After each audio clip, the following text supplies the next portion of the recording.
साताऱ्यामध्ये शिंदेंच्या भावाच्या रिसॉर्टमध्ये अंमली पदार्थ सापडल्याचा आरोप अंधारेंनी केला। एकनाथ शिंदेंचे बंधू प्रकाश शिंदे यांच्या रिसॉर्टमध्ये 15 कोटींचे अंमली पदार्थ सापडले असं अंधारेंचं म्हणणं आहे। साताऱ्यातल्या सावरी गावात 2 दिवसांपूर्वी पोलिसांनी धाड टाकली होती। रिसॉर्टमधल्या 3 संशयितांना प्रकाश शिंदे यांच्याच हॉटेलमधलं जेवण मिळायचं असा आरोप अंधारेंनी केलाय।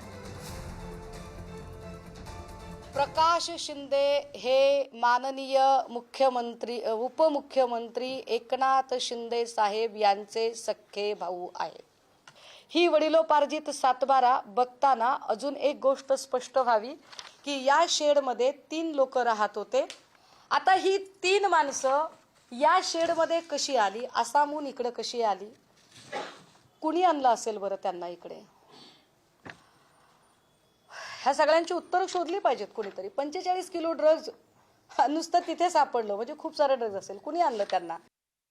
की प्रकाश शिंदे हे त्याचे मालक आहेत ही गोष्ट तुषार दोषींनी का लपवली? 15 कोटीचं ड्रग जिथे सापडतं आणि ज्याच्याशी संबंधित की या हॉटेलमधून जेवण जात होतं आणि या हॉटेलच्या 7-12 प्रकाश शिंदे नावाच्या माणसाच्या नावावर आहेत, त्या प्रकाश शिंदेचा साधा उल्लेख किंवा त्या प्रकाश शिंदेला का सोडून दिलं? जे एकनाथ शिंदेंचे भाऊ आहेत त्यांच्या मुलांची नावं ही तेज आणि यश आहेत।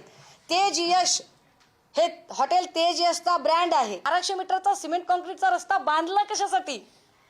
हा रस्ता का बांधला तुम्ही? इकडे रिसॉर्ट आहे, हे कोयनाचं बॅकवॉटर आहे, 5 मीटरपेक्षा कमी अंतर आहे, 75 मीटरचा रूल आहे। मग इकडे तुम्ही हे का केलं? आणि इकडे एकही घर नाहीये। जर इकडे एकही घर नाहीये तर इकडे सिमेंटचा रस्ता बांधायचं कारण काय? आणि सुषमा अंधारेंच्या आरोपांना मंत्री शंभूराज देसाई आणि प्रताप सरनाईकांनी प्रत्युत्तर दिले। प्रकाश शिंदेंनी ती जागा भाड्यानं दिली आहे, उगाच राजकारण करू नये असं मंत्री प्रताप सरनाईकांनी म्हटलेलं आहे। तर सुषमा अंधारे आधीच एका अब्रू नुकसानीच्या दाव्याला सामोऱ्या गेल्यात, आता त्यांना दुसऱ्यांदा याला सामोरं जावं लागेल असा इशारा शंभूराज देसाईंनी दिलाय।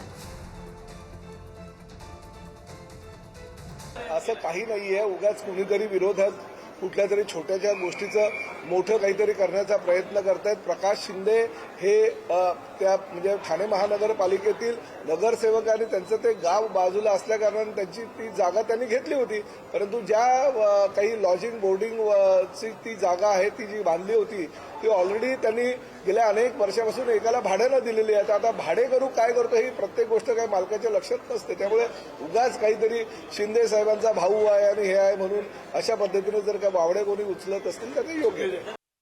त्यांना म्हणाव एका केसला आबरू नुकसानीच्या त्या सामोरे गेल्यात। माझ्या बाबतीत सुद्धा त्या असंच बोलल्या होत्या। पुण्यामध्ये जे ड्रग्ज प्रकरण झालं त्यावेळी माझ्याकडे एक्साईज खातं होतं आणि त्या एक्साईज खात्याचा माझा त्या ड्रग्ज प्रकरणाशी संबंध आहे, माझा राजीनामा घ्या अशी मागणी केली होती। त्यांना कोर्टापुढे येऊन जामीन घ्यावा लागला पाटण न्यायालयामध्ये। तसलं बेछूट आरोप त्यांना म्हणाव काय करू नका। आदरणीय शिंदे साहेबांच्यावर नाहक दुसऱ्या अशा आबरू नुकसानीच्या दाव्याला त्यांना सामोरं जावं लागेल।